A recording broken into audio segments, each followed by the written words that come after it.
Hello everyone, this is number 8 in my video series called The Truth in 5 Minutes.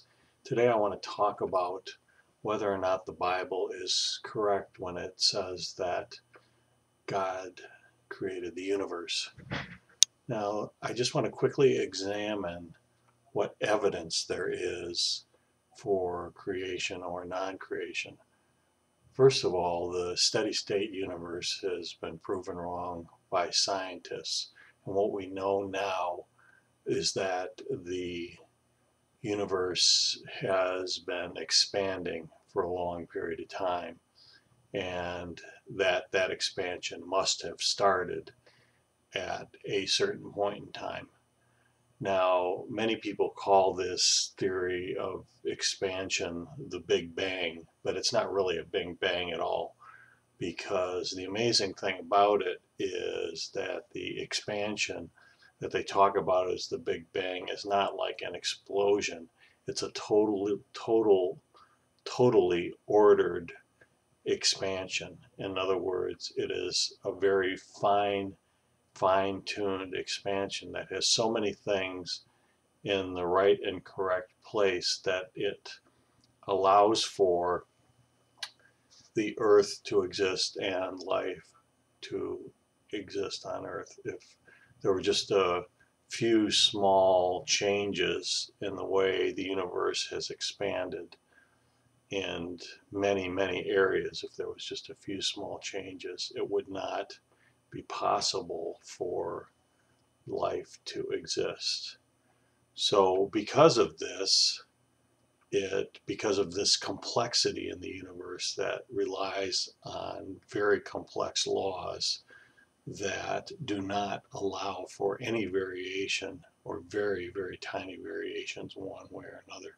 Because of this, it is easy to see that it had to have been created, that there has to be an intelligence behind it, because when you look at something that is extremely complex, the only way that it can happen is if there's an intelligence behind it, and that's totally intuitive. Now, many scientists have looked at this and have said that because of this orderly,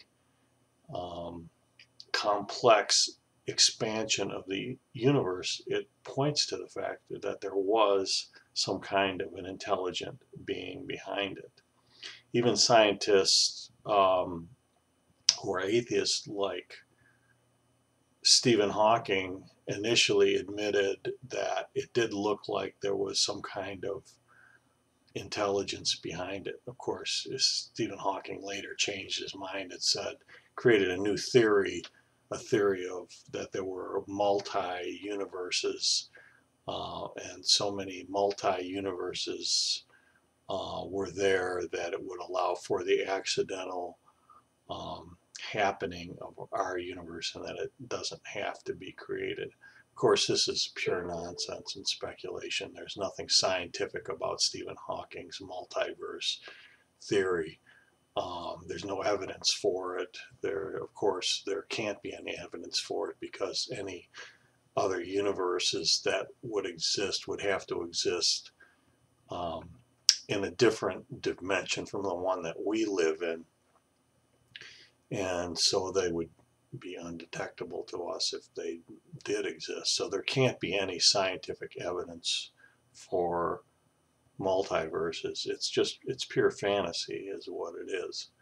And Hawking would rather believe in his pure fantasy than to look at the actual evidence that's there for the intelligent creation of a universe, and say that really the real scientific evidence we have supports the existence of a God, an intelligent being who created the universe and created it with life and human life in mind. Thanks for listening.